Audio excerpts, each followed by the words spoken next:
My name is Charles Tran with the Novice Builder. After weeks of paperwork, waiting, and a whole lot of patience, my site plan is finally approved, and that means it's time to dig. But before we start building, there's one step that can make or break this entire project: excavation. That's why today we're going step by step through the entire excavation process. I'll be honest, I thought about doing this myself. Grab a shovel, start digging. How hard could it be, right? But after seeing way too many horror stories about foundations gone wrong, I decided to hire professionals to dig, prepare, and lay the groundwork. Because once you dig, there's no undo button. You gotta get it right the first time. Excavation isn't just about digging a hole. It's about precision, safety, and engineering. A poorly excavated site can lead to foundation failure, drainage problems, or even structural collapse. Excavation requires the right tools. Depending on the project, we use everything from handheld shovels to massive excavators.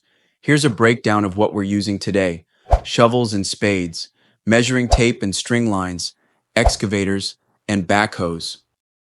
Step 1. Mark before you dig. First things first, you can't just start digging anywhere. There could be power lines, gas pipes, or water lines buried underground. So, I called 811. A few days later, utility workers came out and marked everything with color-coded flags. Red is for electric, yellow is for gas, oil, and steam, blue is for water, green is for sewer and drain, orange is for communication lines. Luckily, my dig site was all clear. No hidden surprises. Now we can start digging safely. Before we start digging, there are 4 crucial steps we need to take. Conduct a land survey. First things first. Where exactly are we building?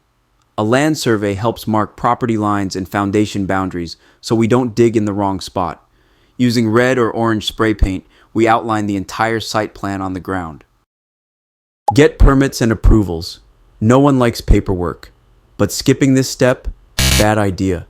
We need to make sure everything is up to code before we even think about digging.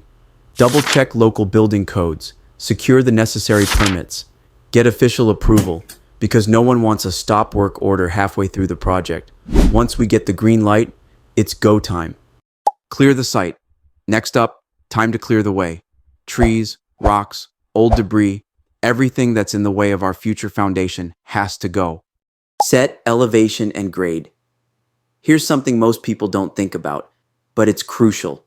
If we don't get the elevation and grading right, water can pool under the foundation, causing major problems down the road. Laser levels help set the correct height for the foundation. We create a gentle slope for proper drainage. Now that we've got a clean, level site with a proper slope, we're officially ready for excavation. Step 2. Let the digging begin. First, we bring in the heavy machinery to remove large amounts of soil and shape the foundation area. Now that the rough digging is done, let's get precise. Every beam and trench must be placed exactly where the blueprint says. A mistake here can cause major structural issues down the road. Check blueprints for beam placement, depth, and width. The green highlighted boundary represents the formwork, which is the wood or metal mold used to shape the concrete foundation. The excavation is for a 24-inch deep and 24-inch wide footing beam, which helps support the structure. During excavation, plumbing is also involved, which I will go over in our separate plumbing videos. Mark the beam locations using stakes and string lines. Confirm beam dimensions. Trenches are typically 12 to 24 inches wide, 12 to 36 inches deep. Now we're ready for precision digging. Digging too shallow? The foundation won't be strong enough. Too deep?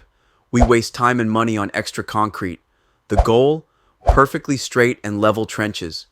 Use trencher, backhoe, or manual tools for accuracy.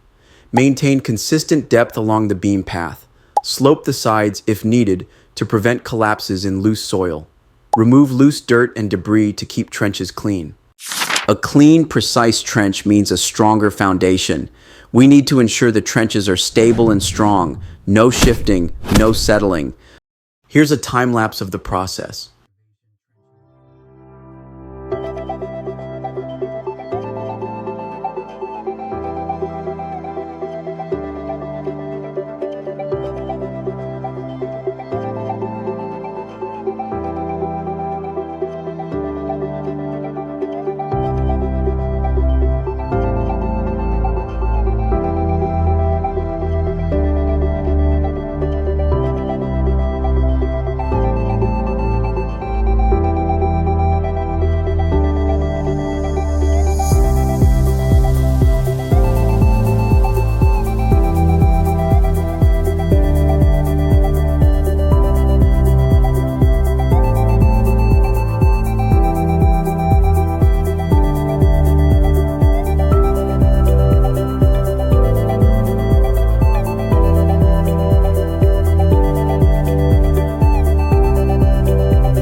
And with that, the excavation is complete.